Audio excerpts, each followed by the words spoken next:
So I think you're all in for a wonderful treat today. The conference organizers have assembled a top-notch group of folks here with some wonderful stories for this panel discussion. And I know our talented moderator is going to ensure that this is going to be a great discussion.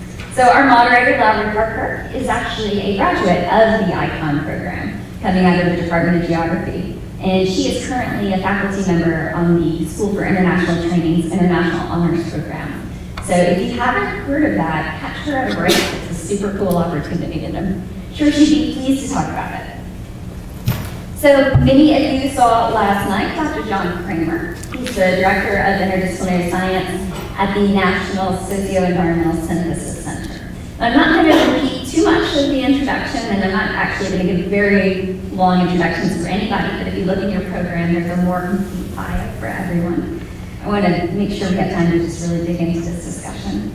I do want to point out one thing that may be particularly relevant to today's discussion. Dr. Kramer's work includes investigating new approaches to linking science and decision-making and policy-making. Dr. Rebecca Lave is Associate Professor of Geography at Indiana University, and her work brings together political ecology and STS with fluvial geomorphology, so not a combination that you see a whole lot. And she really looks at the complex relationships that are involved in environmental science and in restoration. Dr. Rita Mesquita is a senior researcher at the Brazilian National Institute for Research in the Amazon. This is a homecoming of sorts for her. She actually graduated with an ecology PhD from UGA. And in Brazil, she works on the natural regeneration of degraded areas and on the dissemination of scientific research. So she is responsible for extension and outreach programs, among other things. And Dr. Jennie, who is senior scientist at Defenders of Wildlife. She's an ecologist by training, and at Defenders, she focuses on strengthening the scientific rigor of their programs and building capacity through collaborative partnerships. And her research focuses, among other things, on human-wildlife conflicts. So I think this is going to be a wonderful discussion, and I hope that you will all have opportunities to ask questions and to chat in more depth with these folks as the conference progresses. So thanks again for being here.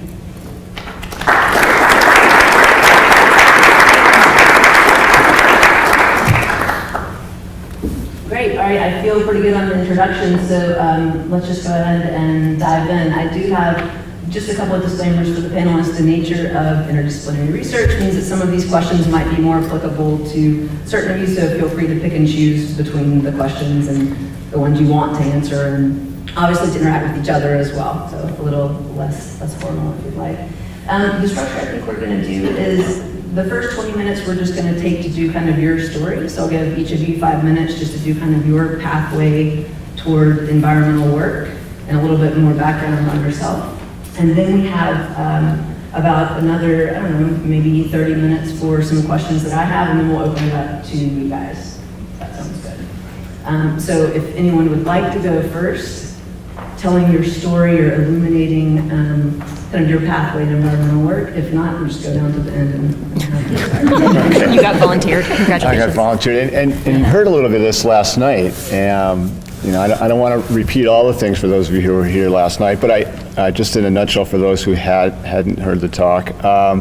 Started out in freshwater biology, studying mostly streams and primary production. I did a turn to marine systems for a variety of reasons.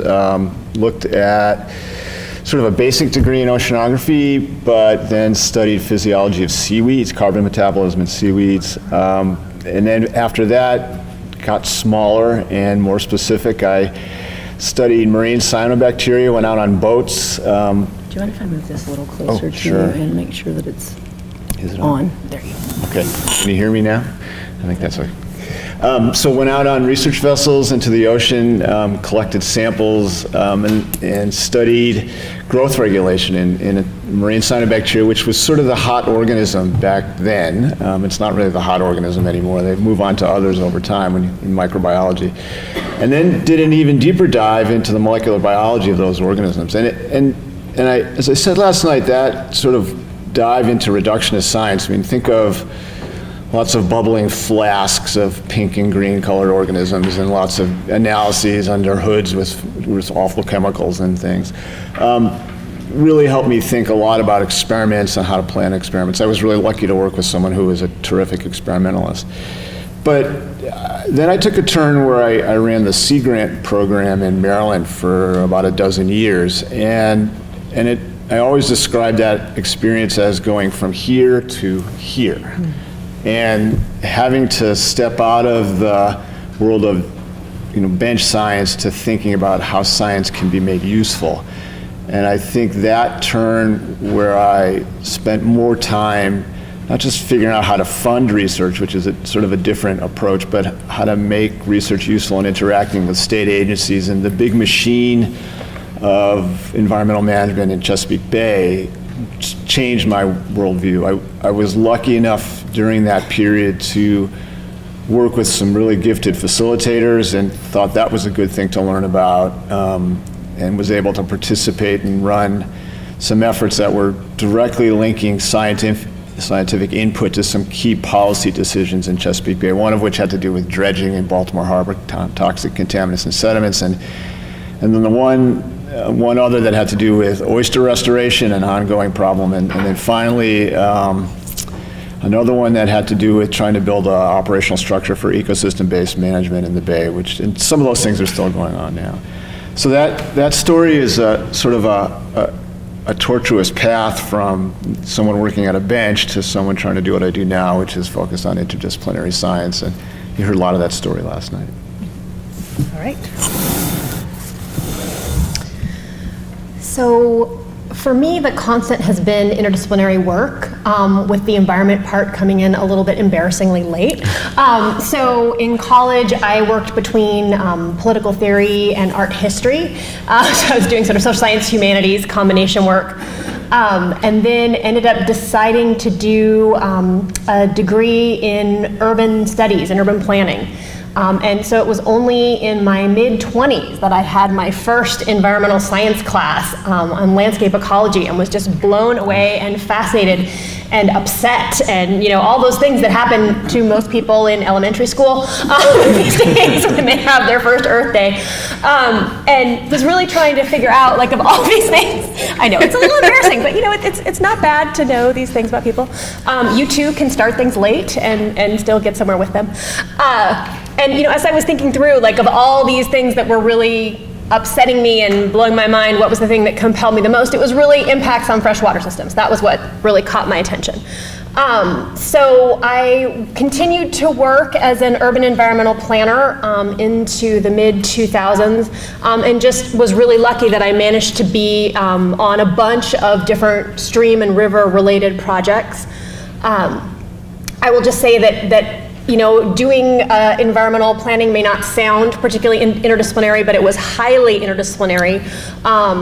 The firm that I worked for was typically the lead, and so I would be coordinating teams of, geologists, ecologists, engineers, hydrologists, archaeologists, all kinds of folks together. So again, the kind of interdisciplinary thing was a huge part of my job, and the competence in that is what made me employable, I will just say. And at some point with that, I got restless, which is fairly common in my life, and decided to go back and do a PhD. So again, I'm also relatively late back to academia. And there, since what I really wanted to work on was the political economy of restoration, I should just take one step back. The thing that really caught my attention and sort of sparked my application to graduate school was working on a stream restoration project where the geomorphologist that was designing the new channel said, well, we've got all this room, and it would be really great for the stream if we could kind of expand things out, but there's been this citizen volunteer group that's adopted the stream that's worked on it for years, and they just did this restoration project on this one bend. And if we were going to open it out, we'd have to undo that work, and we don't think we can. And I will say, I don't think this person checked with the community group to see. I'm going to guess that if you would have community group and said, hey, we are so sorry about undoing your work, but look what we can do, that they would have been more excited. But you never know. Anyway, so that really caught my attention, the idea that, again, like, I'm sorry, this is going to be such a big duh for this audience, but it was like, what? For me, that the way we did restoration and conservation was shaped by concerns other than environmental science was revelatory to me. So I decided to go back to grad school to look at that. And at that point, I felt like, well, I didn't have the training in physical science that I needed. I had done physics in college, and I didn't have that environmental science training so much.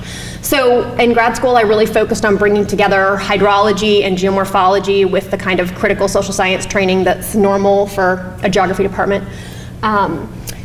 And so first, I was working on stream restoration and the political economy of stream restoration for quite a while. Environmental markets, so markets for ecosystem services, I've spent a lot of time on, just wrapping that up now. And now I'm beginning to work on non-point source pollution from agriculture in the Midwest.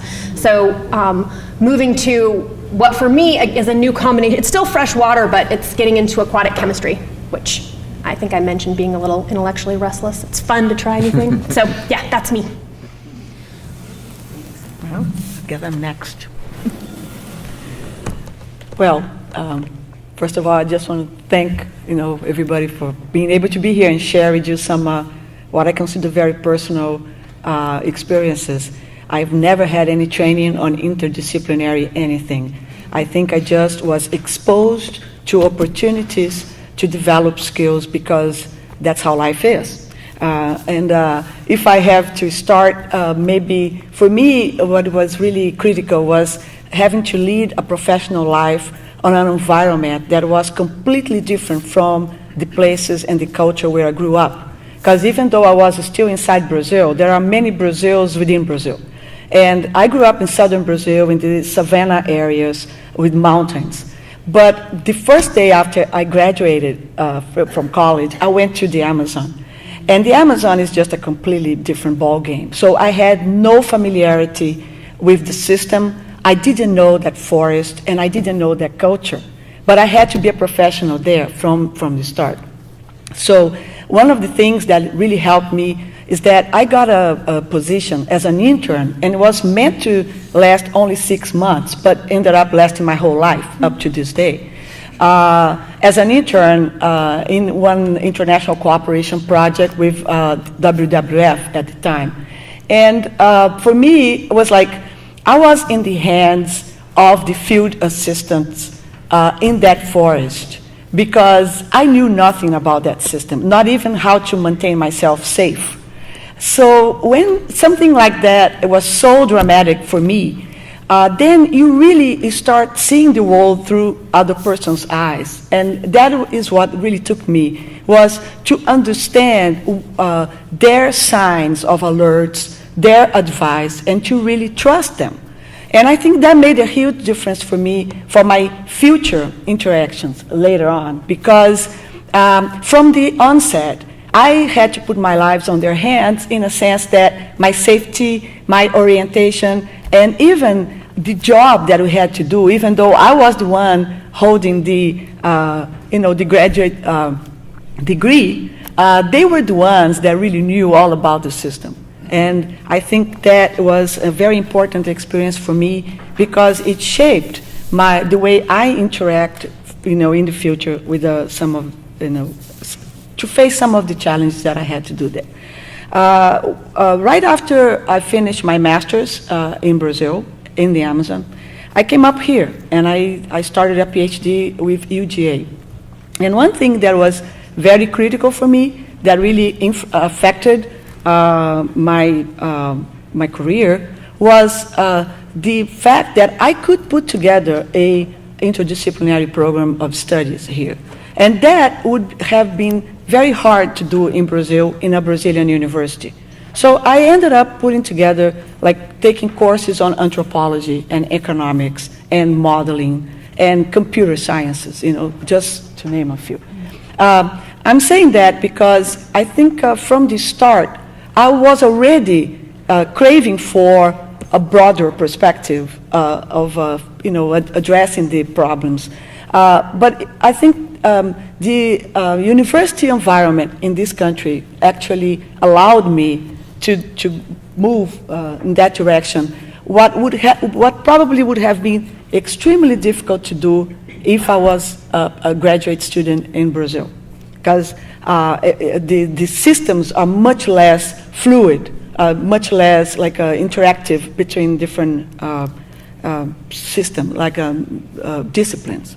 And that was very important. So I remember my major professor, Carl Jordan here, he always challenged me. To this day, I use one of his questions to me at the time and said, Rita, you have to ask meaningful questions. If you don't ask meaningful questions, you don't do meaningful work. I think this is such an important thing, because asking meaningful questions means that you really have a good grasp on what's the problem. You know, you're not going to be very useful if you don't understand the nature of the problem that you are facing, or that you are part of a team trying to solve.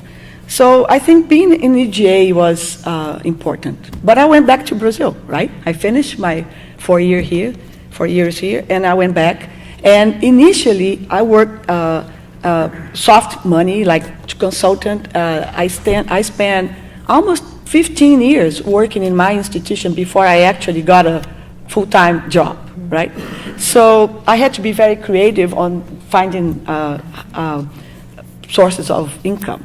But one of the things that I started doing there was working with eco-labeling.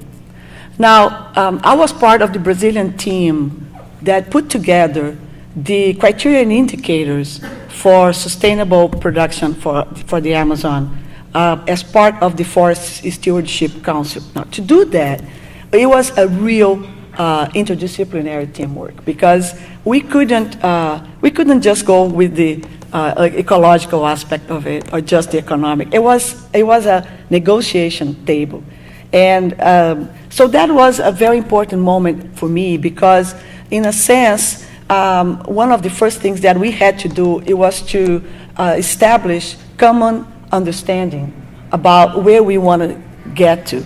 And recognizing that the Amazon, in its complexity, probably the indicators and the criteria would have to be adaptable to that situation. So that was very useful to me, because it opened up a whole different world to me. And that was the world of public policies, which of course I had zero training on, right? But just being part of that initiative, just being part of that team, placed me in this position of dealing with public policies, and then I got a job. And I was a full-time researcher with a national institute, which is still my organization. But I was always very, I'm not like you, it's like unsatisfied with what else can we do? How can we move forward? And I was, at that time, already completely devoted to conservation of the Amazon. So maybe I think in part because of my previous experience with public policies related to sustainable use of sustainable production, I ended up being offered a position with the state government, the Amazonas state government, in the environment secretary, and I was undersecretary for 4 years. And during that time, I was in charge of all the protected area system. And one of the main legacies of that period in my life was that we created a very considerate number of new protected areas in the region, which was like, at the time, I think, really placed Brazil among one of the first countries in terms of new protected areas in the world, and in the specific case of the Amazon. Now, to create a new protected area is a very complex thing, right? And I can talk more about this later, but basically, there's nothing that prepares you for the reality of negotiations when you're really dealing with people's lives. There is not, I mean, I can tell you, it's like you just play it by ear. And maybe you already brought personal skills in yourself that would be useful. I couldn't say there was any training that prepared me, but a few things I think really helped.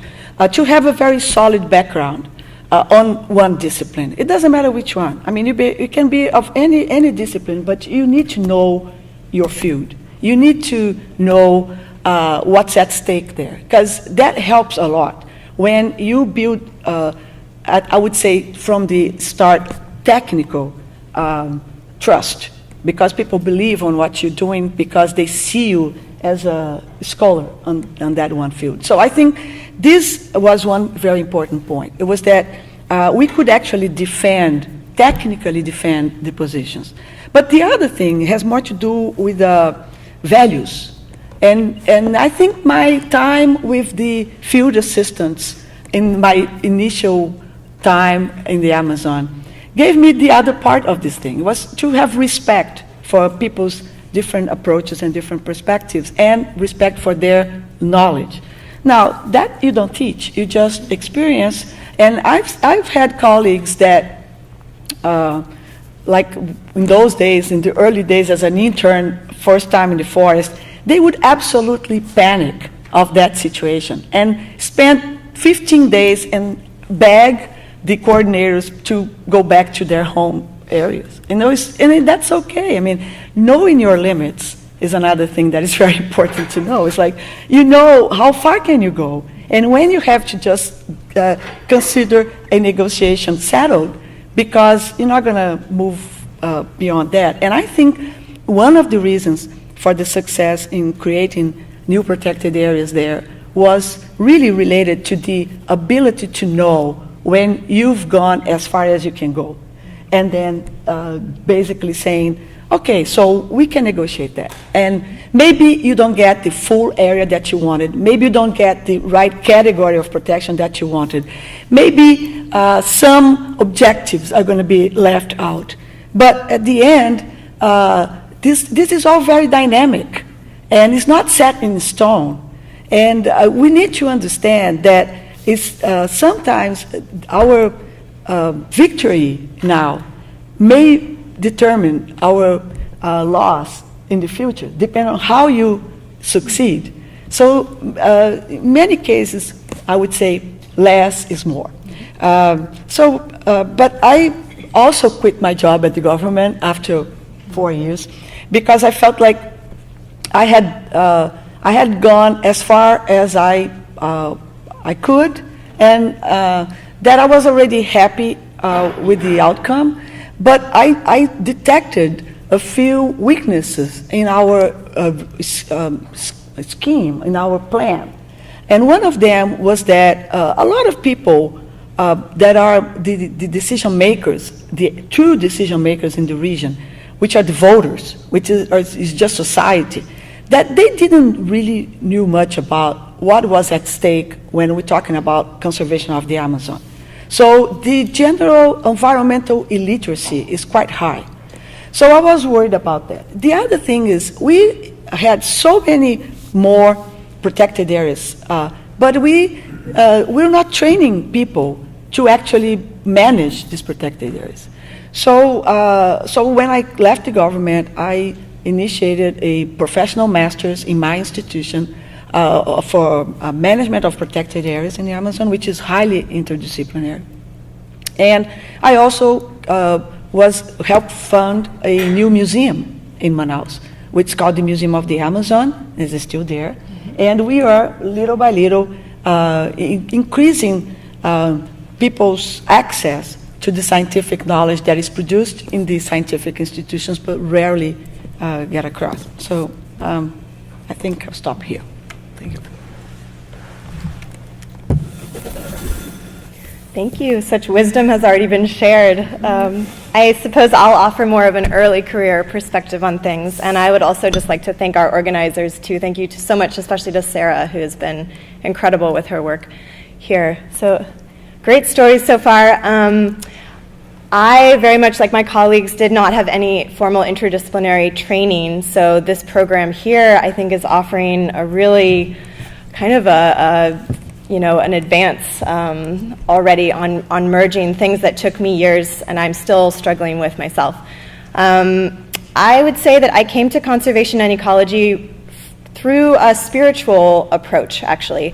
So I grew up in Northern California. My father is a yoga teacher. He spent time in India and brought teachings over from a teacher there to then share and help start the yoga community in California, which has with his other colleagues, expanded across the US in sharing spiritual practices. And so I grew up not actually really liking hiking or being outside. I was more interested in spirituality and trying to understand the differences across cultures that I was seeing around me as I grew up. But in college, he took me to India, and we did a few weeks traveling around the country, and we went to a tiger reserve called Corbett. And that experience really, I think, helped merge the interest for me in spirituality, differences between cultures, and also introduced me to conservation and ecology through seeing kind of it's very cliche, but the more harmony that these local villagers lived alongside with nature in Corbett Tiger Reserve. And I also heard stories about tigers and leopards attacking people and attacking livestock, and that was really puzzling to me because in America, we might just go out and lethally control or manage in a more proactive way our carnivores. And so it was clearly a very distinct way of approaching nature and carnivores in particular. And so that piqued my interest. So when I went back to college, I decided to major in organismal ecology and really focus on wildlife. And that was also hard because I had, getting into working especially on large carnivores, which many people are interested in, of course, and is such a fantastic place to focus because predators are so important to our ecosystems. It was challenging. I'm actually the kind of person that if you tell me I can't do something, I'm going to go try and do that especially. And so I had a teacher who told me, oh, don't work on wildlife, as you'll never make it to work on big mammals, just focus on plants.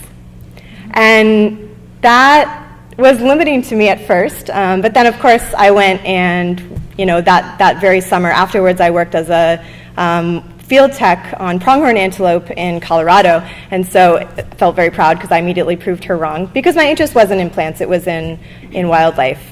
Plants are also wonderful, but so my journey kind of focused on gaining field experience. I wanted to work outdoors after kind of in pursuit of knowledge about carnivores especially, but also the interconnectedness of nature, which I think all reflects back onto my spiritual upbringing in trying to understand the interconnectedness of beings across the world. And so after college, I did a Fulbright in India, wanting to go back and better understand that interplay. Again, it was really hard to jump into working on carnivores right away. So I worked on pheasants in the Himalayas and worked at a relatively new protected area, trying to understand how the designation of this protected area had changed the way people interacted and harvested mushrooms in particular, and then affected pheasants, which is what I was working on. That Fulbright experience, of course, opened my eyes to, again, different cultures, and I think interdisciplinarity is really complementary to understanding different cultures because you're seeing differences through different lenses, and you're required to be curious and sensitive and ask questions and be vulnerable in your understanding of this new topic, whether it's a culture or it's a discipline. And so I see those actually as being very complementary. I think if you're curious and you pursue interdisciplinarity, you're probably also very good at traveling internationally. So after my Fulbright, I came back, and at the time I was struggling. I was going to apply to graduate school, but I was struggling to find a scholarship that could support me. And so I ended up interning with the Wildlife Society as a policy intern. And I'm so glad that that happened to be the only internship I could get, but it really opened my eyes to policy. And that exposure to policy and the importance of being able to integrate science and policy gave me even just a way of talking about the different levels of decision making that then helped me get a scholarship to go to grad school. I went to the Yale School of Forestry, which is a fantastic program, and pursued my PhD right away, skipping a master's. And again, decided to work on human-wildlife conflict and coexistence back in India. So again, returning to India, studying livestock depredation through a modeling perspective, trying to predict where livestock depredations would occur. And of course, you can't really just study the ecology of that because conflict inevitably brings in people's opinions and perspectives and perceptions. And so even though I was within the ecology track, I was trying to bring in more of a social science perspective without formal training, which is really dangerous to do, and I don't recommend it. I unfortunately was not able to take a lot of formal classes in social science, so I was sort of wielding these survey tools without much training.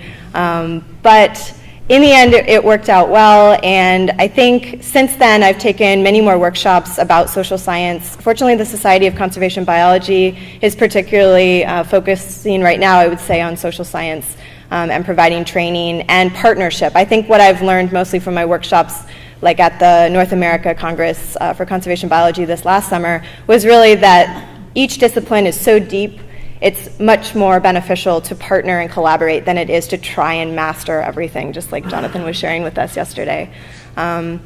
So I received my PhD because I knew that I wanted to work at an NGO, and I feel like we often, when we're receiving our PhDs, we're often told that you have to choose between academia, NGO, or government, and I see these much more as a spectrum of how to do conservation work using different approaches, and so I think it's a false trichotomy to pitch it like that. It frustrates me when I hear students being told that they have to choose or they have to. Certainly, you'll probably angle your CV or your experiences and training in a certain way if you know you want to go on a certain track. But I really see it as a spectrum, and that's because after I did my PhD, I worked as a postdoc with Panthera, which is an organization that works on big cat conservation across the US. And I worked with their South Africa team on leopards and lions, on trophy hunting, very controversial topics, as well as coexistence between predators, which is different than people, but very similar challenges for studying that. I did that at Cornell, and then I went over to UC Berkeley, still working with Panthera on various conservation projects.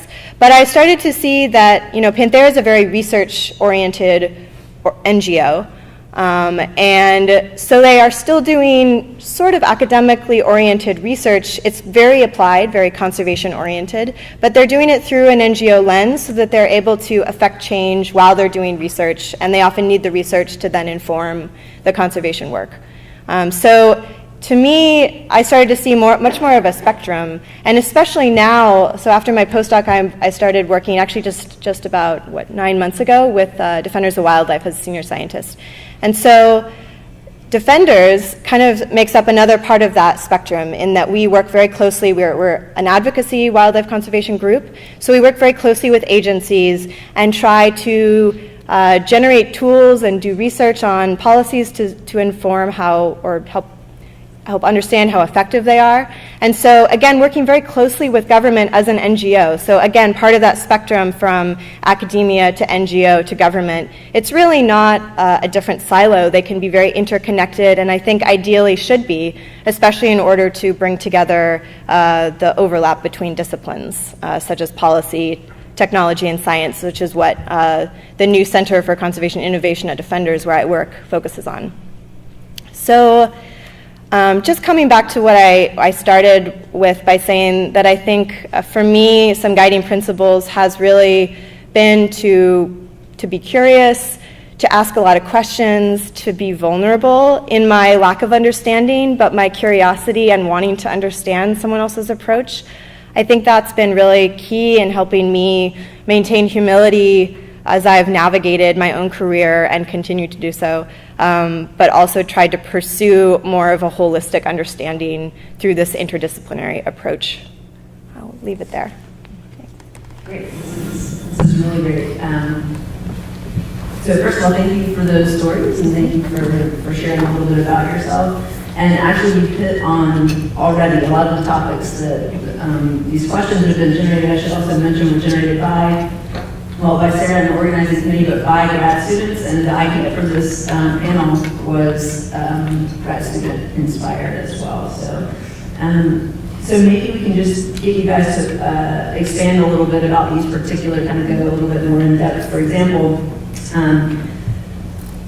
You talked about skills, several of you mentioned the skills that you need. Do you need modeling, you need to be based in a particular discipline, and then go out from there. There are these skills that you would either go back to school for or seek out in certain areas, right? So what were, just kind of a two-part question, what were the skills that you expected to need, that you went back and actually got these particular skills for working between disciplines or working with people of different disciplines? And then what are some of the skills that you need that were not expected? So the ones that you prepared yourself for, and the ones that you now find needing that you didn't actually prepare yourself for. I'm just going to let it be a free-for-all.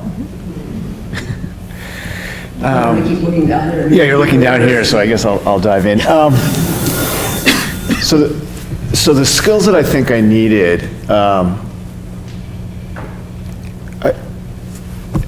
so looking back at my background and the kinds of work that I ended up moving into after my formal training, you know, I needed enough credibility in the natural sciences and environmental sciences to be in the room. And that sounds funny, but when I transitioned out of the research lab and started running programs, you know, and interacting with lots of different people, there's a sort of a standing you have to have. You have to be able to, and I think a couple of you said that, you know, you have to have, and it's not really about a PhD as much as just being able to read the literature, to be able to get involved in discourses and have standing. So I think, so there was, and that's not one specific skill, it could have been anything. For me, it was the fact that I knew a bit about the oceans, I knew a bit about coastal systems, and I knew a bit about something a lot of people didn't know about back then, which was some molecular work, which was sort of happening, and it gave me a different standing. I think the skills I didn't have that took a long time to get, and this will sound funny, were more interpersonal skills. You know, when you work in a sort of, in a academic environment, sometimes you don't have to have interpersonal skills. Yeah. You don't. I mean, you know, we should be honest about that. You don't. I mean, you can. There's a lot of really successful full professors who don't have really well-developed interpersonal skills, and then there's sort of the, you know, the old phrase about crossing over to the dark side. You have to have some administrative skills, and to be able to understand systems of administration, whether they're whatever organization you happen to be involved with. There's always ways of doing business, there's always ways of interacting, and if you want to make change, whether internally or externally, it's a skill set to understand how systems function. And that took me a really long time. It's frustrating, it's frightening in a lot of ways, and it's not what we're trained to do. So I think that piece of the puzzle, and I would say it's really not the dark side, it's just the way the world works. So.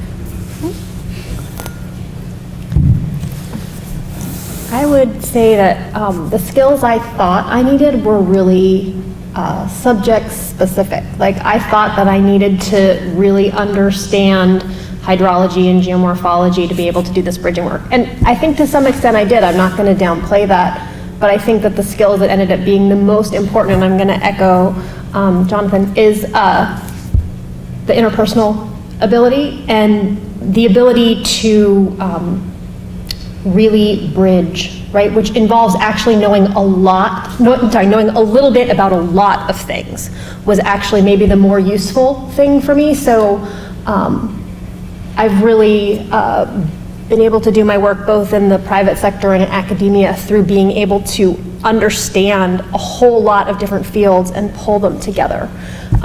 So it's those kinds of things that I think have been more useful for me than what I thought I was initially going to need.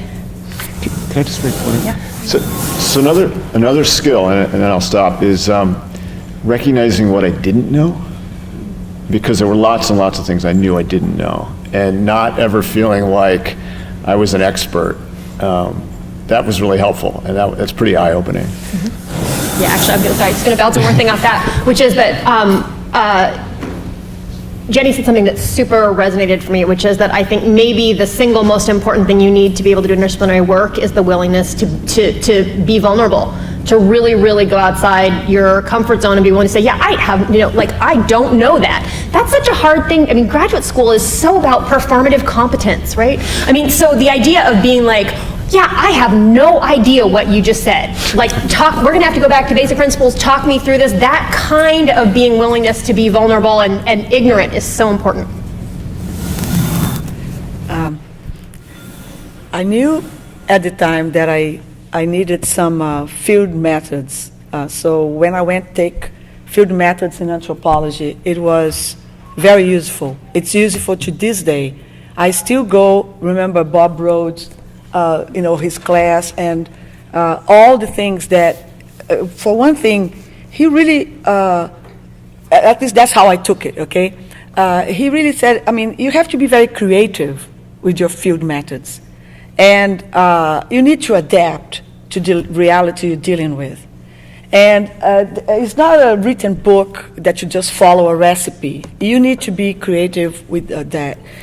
This, I think, was extremely important, useful course. And I think I knew that then. That's why I took that course. Now, what I didn't know, and I think is very important, up to this day, I think I lack that, is understanding what's behind what people are saying. I think this is one of the hardest things to do. Is people tell you something, but they really mean something else. They're not telling you the whole story. And I personally, I think this is something, if you can get some training on that, I think it's extremely useful. But for me, it's like a black box. It's really hard. Because a lot of people tend to treat this as if it was like more or less like a conspiracy theory. It's like you always try and say, this is something behind it. But it's not like that. It's just understanding, people's perspective from what they're telling you. Because in the case of the situations that I was involved with, rarely people will just stay right up front what's concerning them.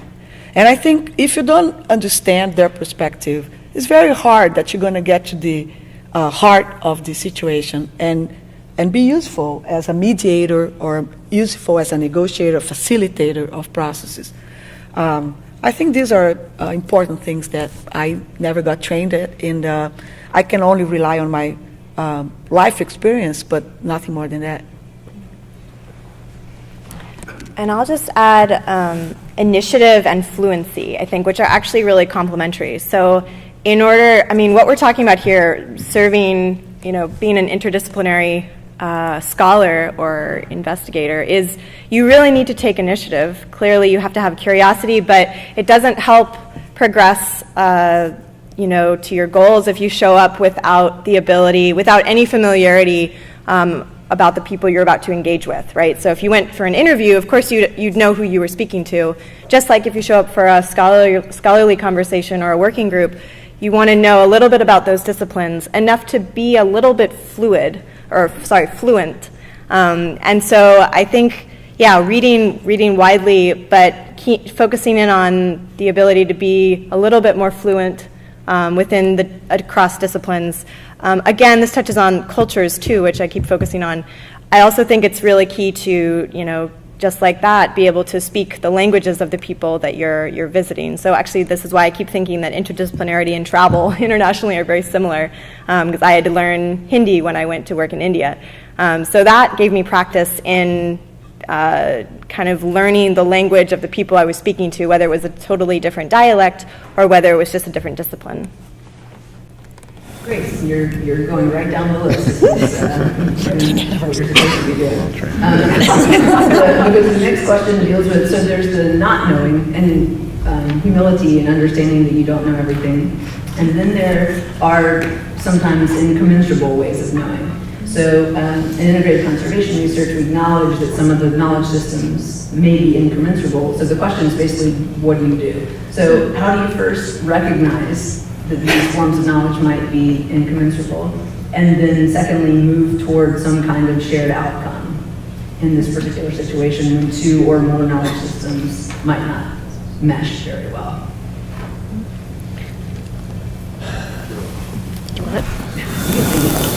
It's okay. Well, I'll start, and I'm not sure I'll give you what you want exactly on that.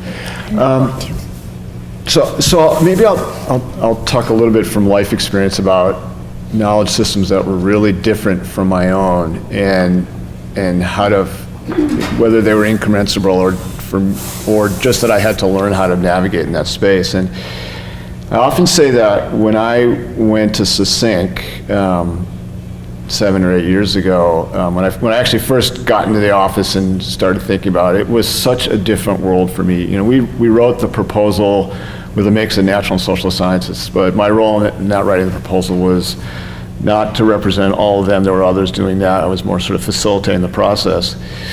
And what I realized when I got there is I felt like I got dropped into a well, because I had to know some things that I just really didn't know. I hadn't interacted with a lot of social scientists, and I felt embarrassed by that, and that my lack of knowledge and lack of understanding. And there was a whole series of events that occurred over the first couple of years that really highlighted that for me. Not the least of which was a bunch of graduate students in the social sciences who really went at me one day for the way I was proposing to do something. It was a really interesting story that ultimately ended up in the whole development of our graduate program. And so what I learned over the first few years as we developed the center is that the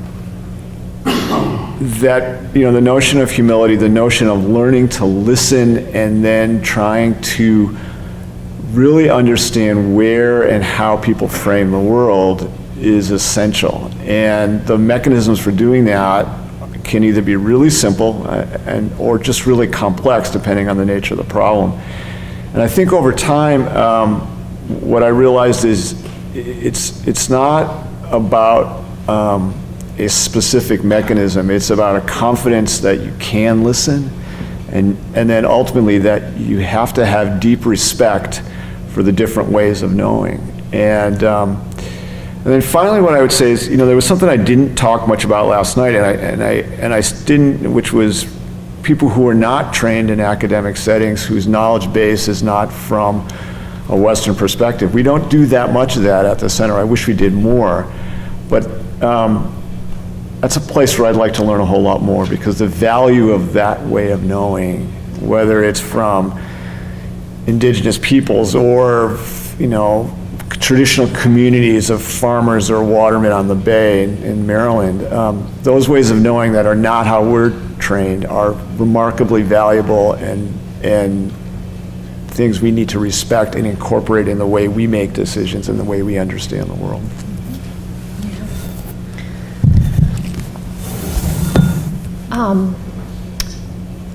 At the risk of being contrary, or actually just going to be contrary, I don't really agree that they're incommensurable knowledge systems. I think, so I'm going to just push back against that framing. I kind of think it's a cop-out from not being willing to do the work to figure out how to bridge between different ways of understanding the world. But it's also possible that I'm not understanding what you mean by incommensurable. So I don't know, Lowry, if you were at all involved in formulating the question, or if someone here who in the audience was involved in it. What are you meaning by incommensurable?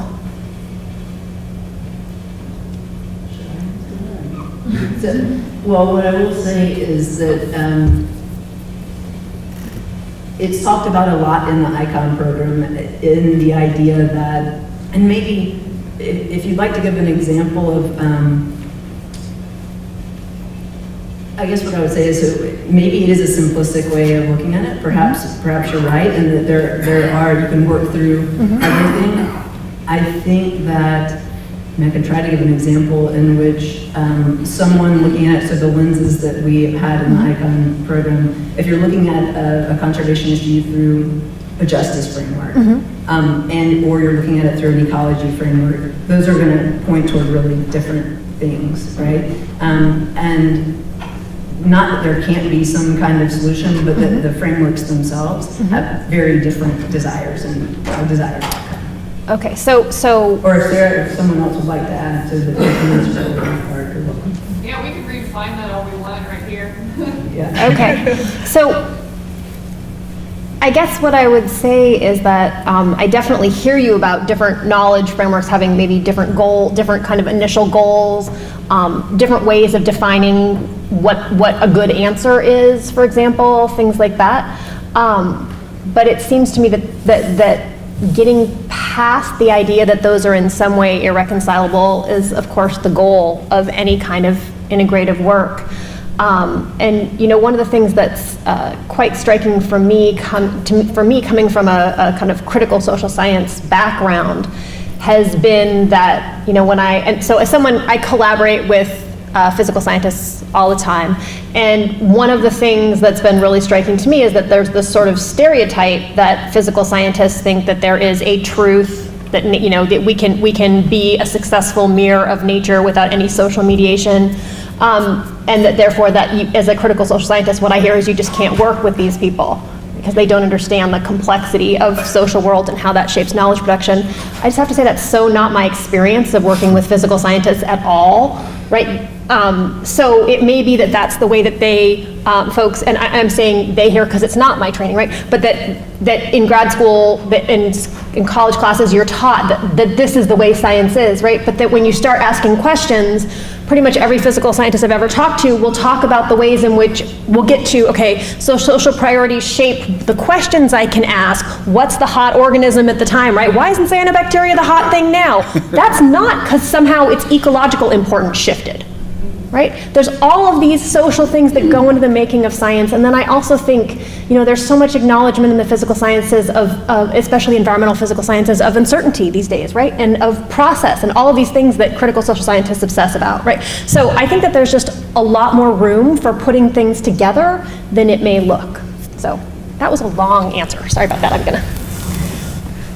Well, thank God we don't have to talk about incommensurable, right? Because I have no idea what that is. But I'm just going to share with you, I hope, short perspectives. One is the three people in this room that we actually interacted in Brazil with one of the largest international cooperation ventures ever. It's called LBA, Long-Term Biosphere Atmosphere Research Project for Understanding the Amazon.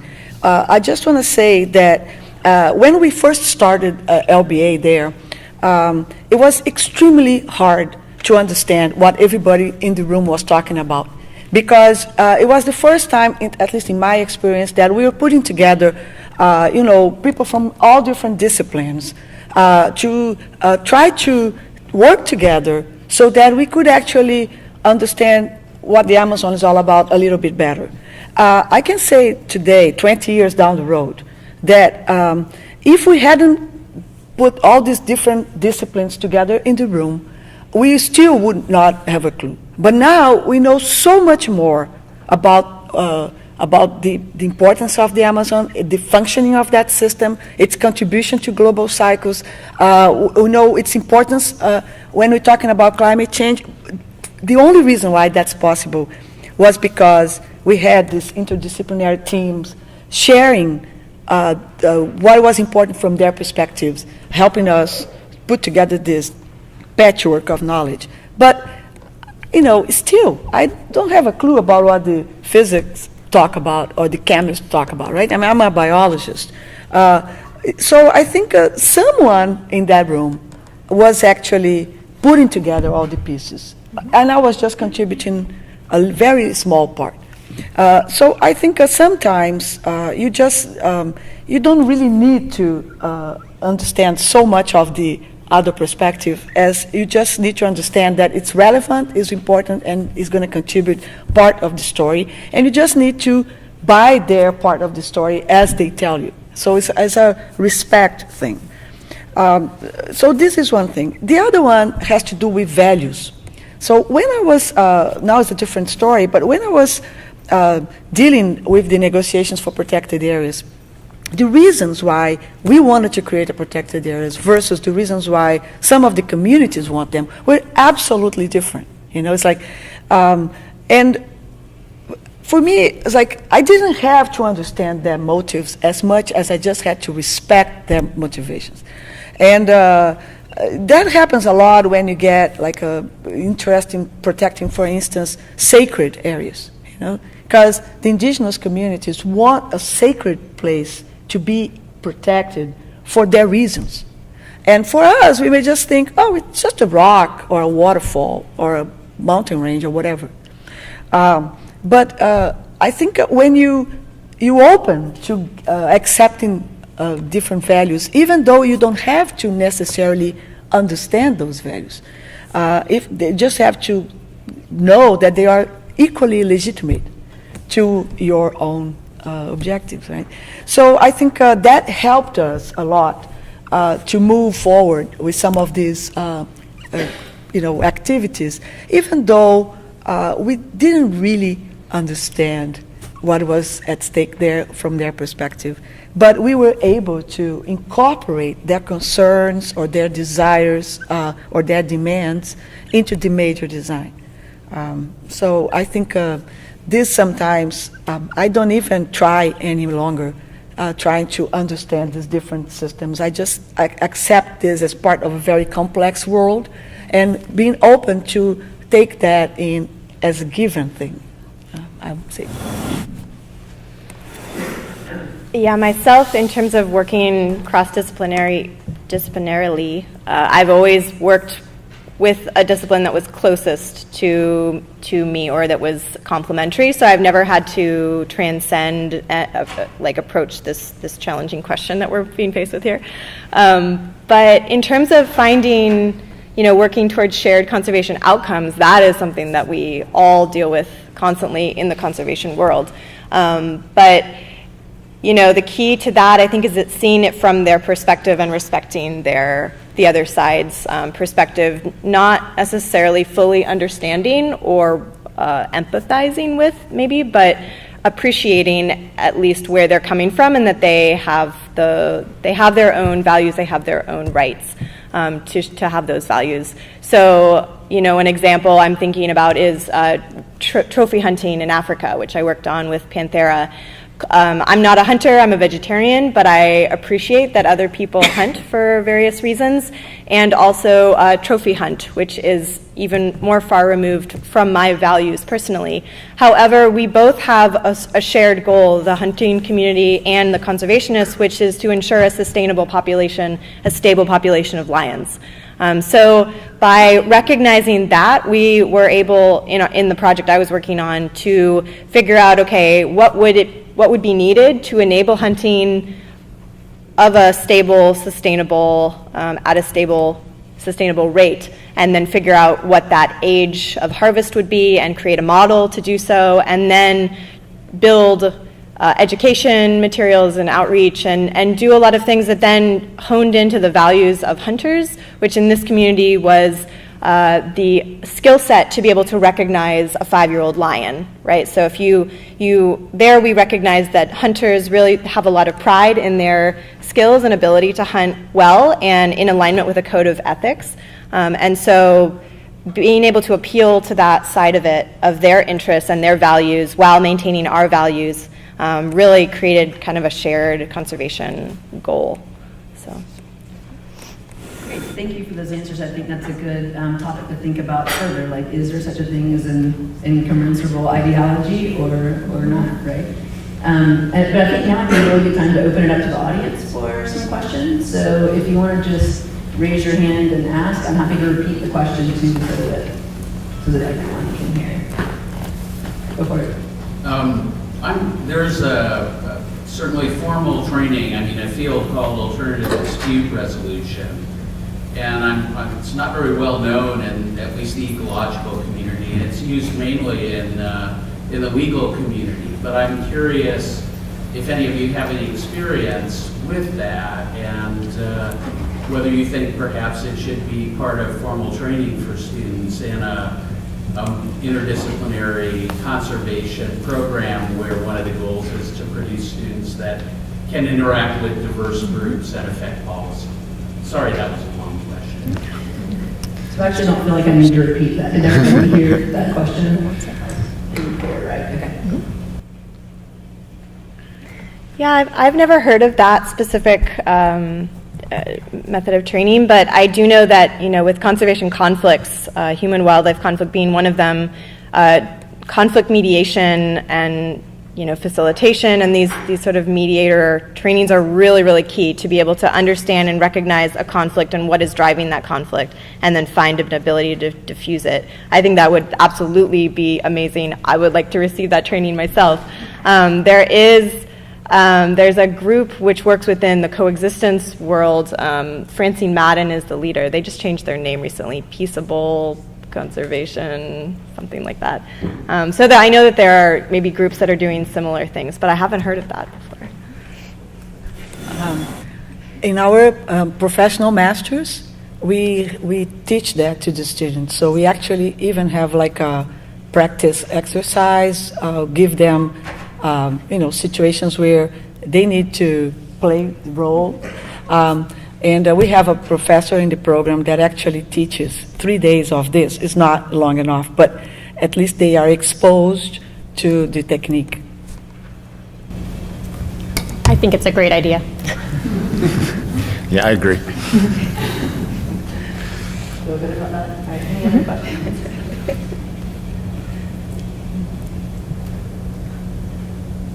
I have a question. I'm really interested in this discussion about incommensurability, so I'd like to pick up on that again if you can.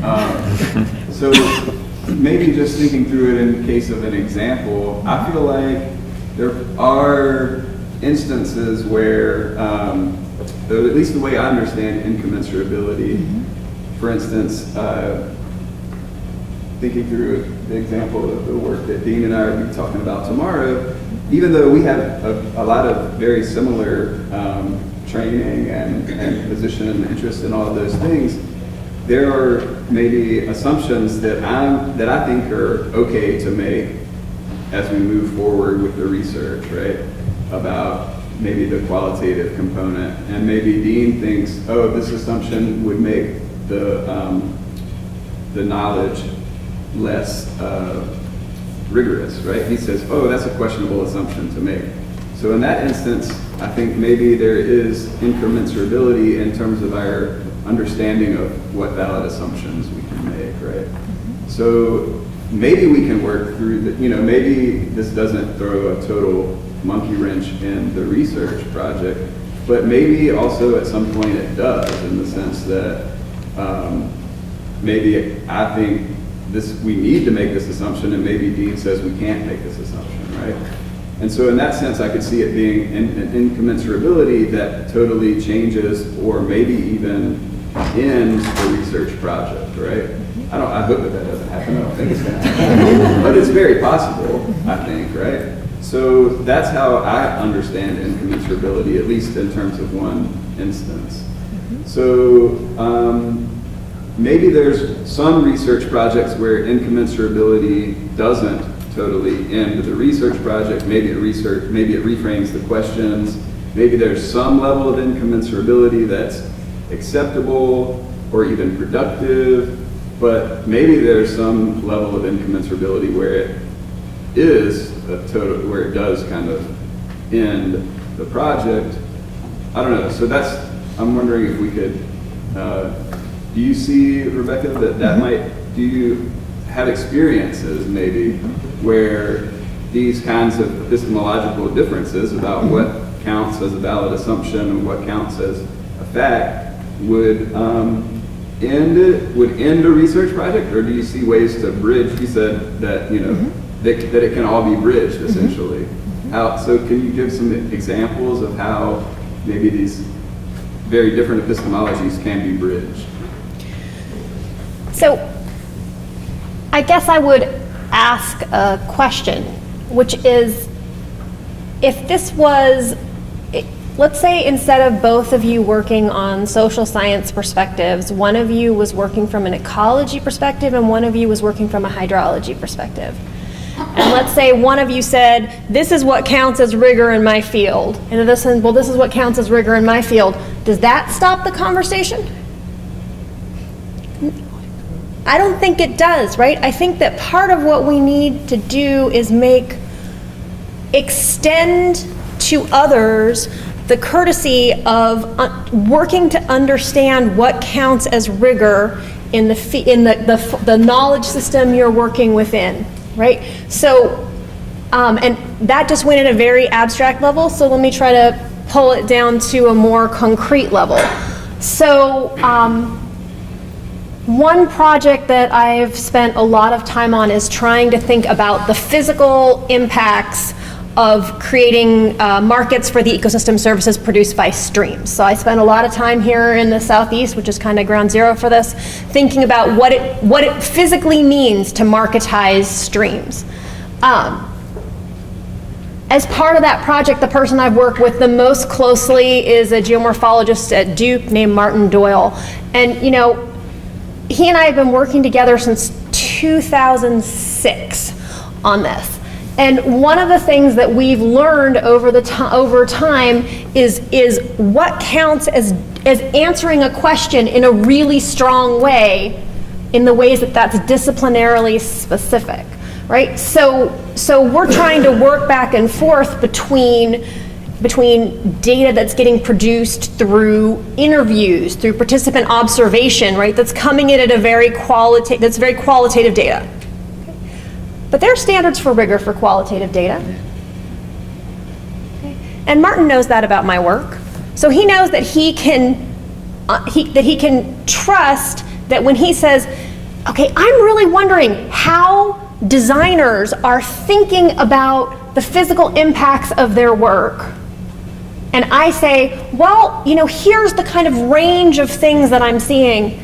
He knows that he can trust that because I have followed the standards in my field of talking to a representative group of people, of continuing to work with people until I'm not getting new answers to my questions anymore, right? When you hit a kind of saturation level, that is a standard of rigor in my field, right? And at the same time, with his work where he's surveying streams, okay, I happen to know how to do that work, so we're in a slightly different position there, but so I can look at their methods and say, yeah, I believe you. That is a good answer to that question, and then we can figure out how we put our data together.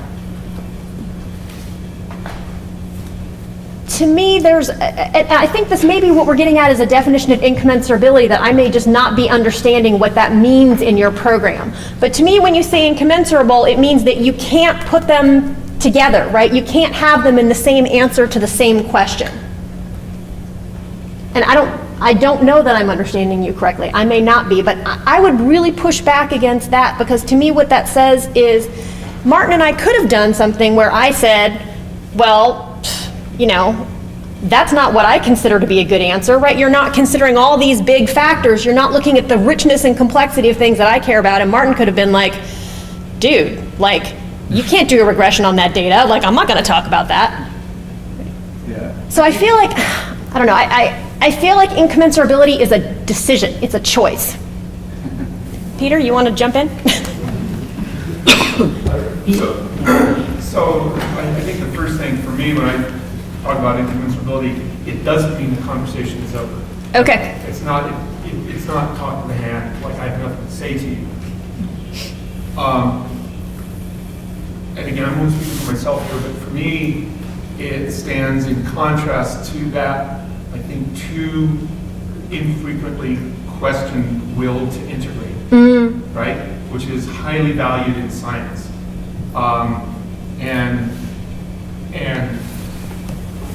while powerful, can be problematic. Last night, John Kramer talked about disciplinary capture, which I thought was really interesting, which to me is an example of one form, at least, any effort to speak across difference or to integrate can potentially, not always, it can be very productive and is very productive, but it can also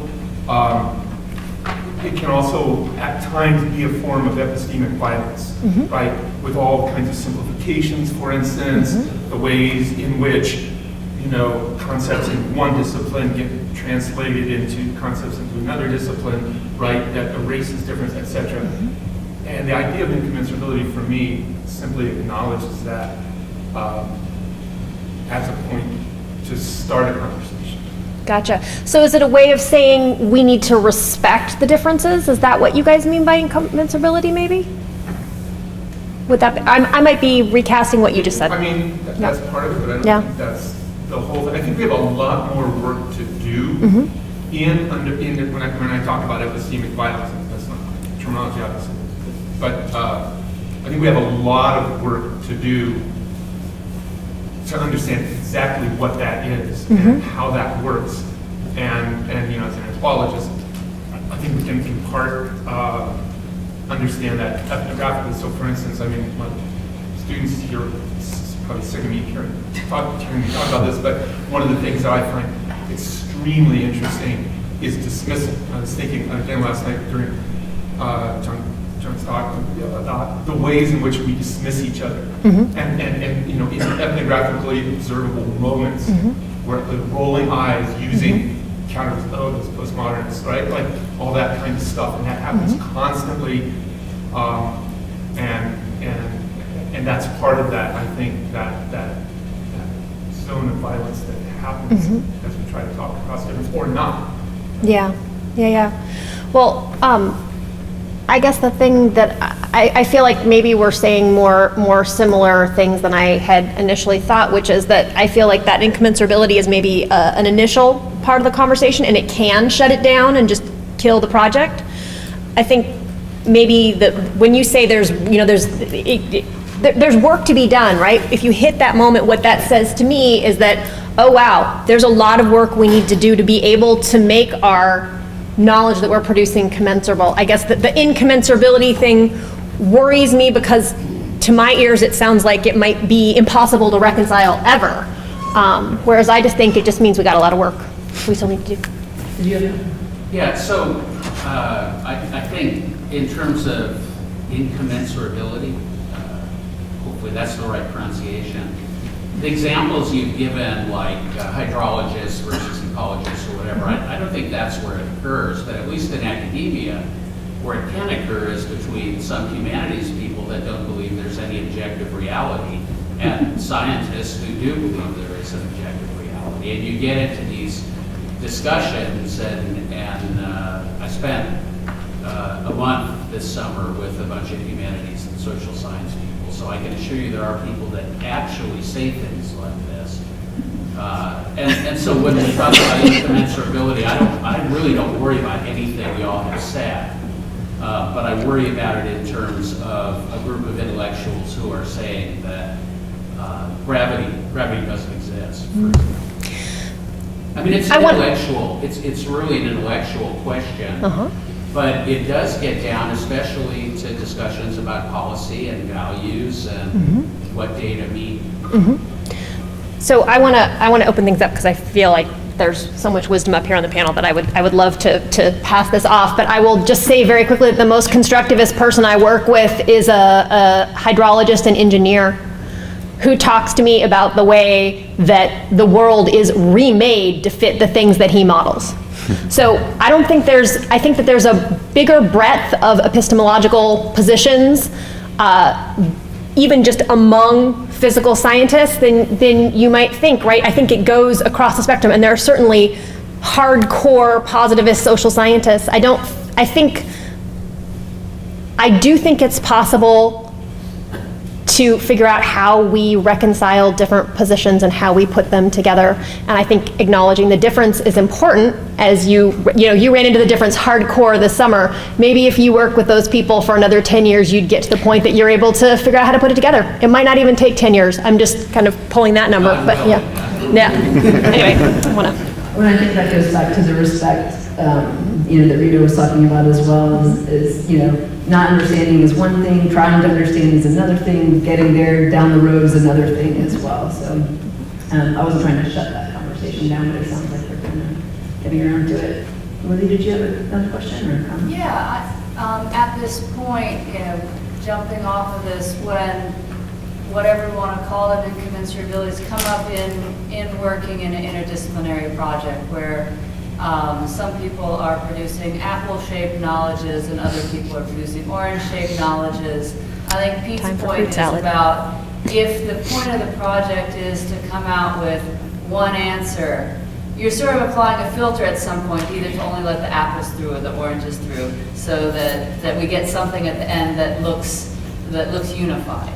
And that's sort of, I think, where the resistance to to choosing one or another epistemology to frame a whole project really led to a lot of the conversations about incommensurability. So we do have to make some space for both of them to influence the decisions or the policy recommendations that come out of a conservation, an integrative conservation research project. So at that point, when you have one group of people who are environmental economists who say that at a national scale, this is what we need to do, and when you have a bunch of anthropologists who are doing sustainable livelihoods work who says this is what we need to do, they're really talking about very different goals.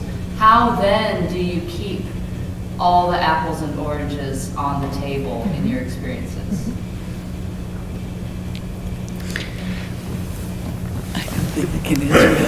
Yeah, I'm not sure I'm going to give you a satisfying answer. I wonder if you talk a little bit about what solutions mean, because I think in a practical sense, if research is to be used, it doesn't sort of depend on if your conservation problem is nationally focused or locally focused, or if there are gradations along that. I mean, sometimes I think that we tend to forget that there are different ways that science plays out and different uses of science across these different scales. So it might be perfectly appropriate for the anthropologist to say this is how it works on this scale, and for the ecosystem services economist to say it works on this scale. Those are not incommensurable. They're just different scales where they're applied. And so the problem focus, to me, if that gets lost and how that plays out gets lost, then it's just science. And I don't mean it that way. Of course, it's really valuable, but I think that problem framing becomes very important in this kind of conversation.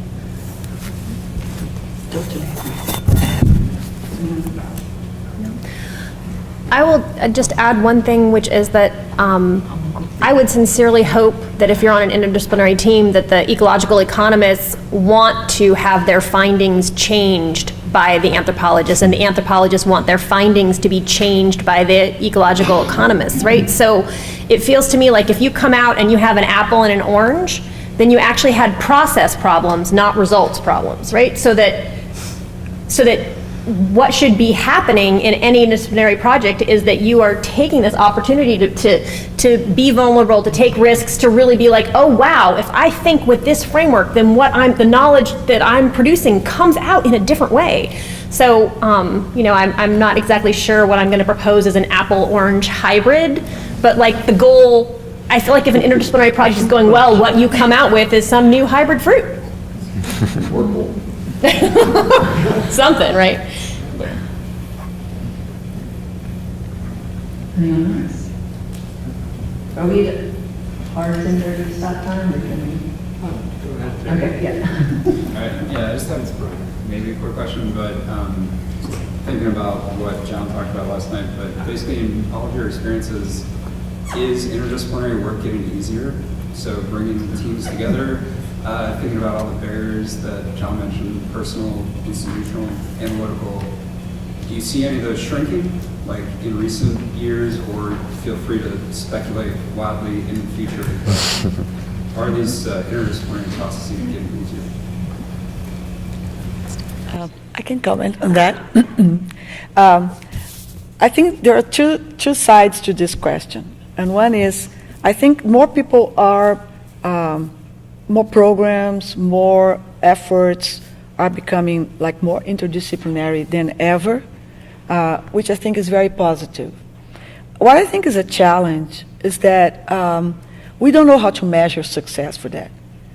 My impression is that we are still using the old standards of the disciplines, and we need to build just different ways of measuring success.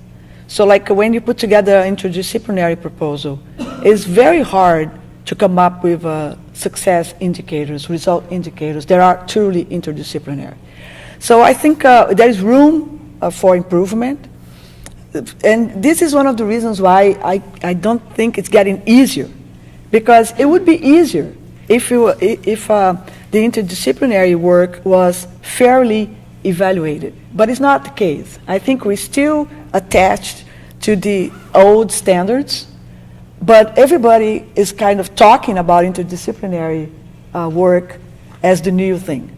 So I think we are in a transition period where I think we're going to see more grants geared towards that, but it's not going to be any easier to get them because you're going to need to present your results into the individual disciplines for a while at least. So I think we should keep pushing this system towards more fair ways of acknowledging that the interdisciplinary work is actually valuable, If we measure them with the wrong indicators, with the wrong tools, then odds are, in a comparison, we're going to have a very skewed, very biased measure of success. I don't know. That's... Yeah, I agree entirely with what Rita said. I don't think it's going to get any easier, but I think, and I think that there is, because there's so much back pressure in the system, students like you all here are demanding that we create new models, new institutions, new ways of doing business to support this kind of work. I don't think it's going to make it any easier, in part because I think this push towards interdisciplinarity is an indicator of a recognition that the problems we face now demand it. So the single discipline approaches just can't accommodate the ways of knowing we need to make progress across a broad set of problems that fall not just in an environmental or socio-environmental arena, but well beyond that as well. But I think there's some signs that the support structures are getting better, the funders are recognizing that it's not just putting money on the table, it's putting money to build systems and programs and do that creatively so that there's increased likelihood of success in these really difficult endeavors. And I think that's inspiring. And across the board, institutions like this one and others are not piling on, they're making conscious decisions to try to move the academy in a different direction. Big philanthropies have been in this world for a while and are making conscious decisions to bring different configurations of people together. And I think that builds momentum. And I think the last thing I would say is that people who are producers of different kinds of knowledge are recognizing that their careers are pushing them in this direction. Wherever you started out, you don't necessarily end up where you think you would. I mean, if you think about everything we said tonight or this morning about our origin stories. I also think about, we ask the people that come to our center, what are you? How would you describe yourself? And almost all of them say, well, I started out as this, but I don't do that anymore. I do these other things that are where I can't give myself a label because over the 20 years or 10 years or 5 years of my career, I'm doing something different now. And I think that's an indication that for a lot of people, maybe we have a smaller self-selecting community, science doesn't keep you in rigid lines anymore. It just doesn't. Not sure if that answers your question.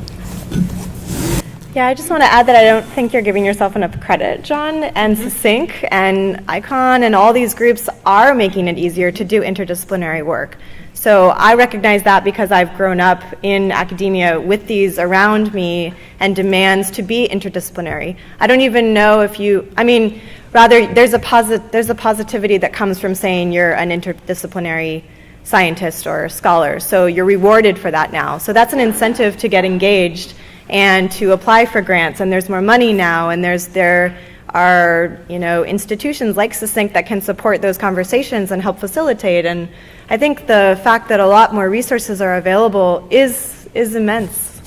That's immense. So I can't comment on whether it is easier to do the work, probably not, but there's much more support, which is fabulous.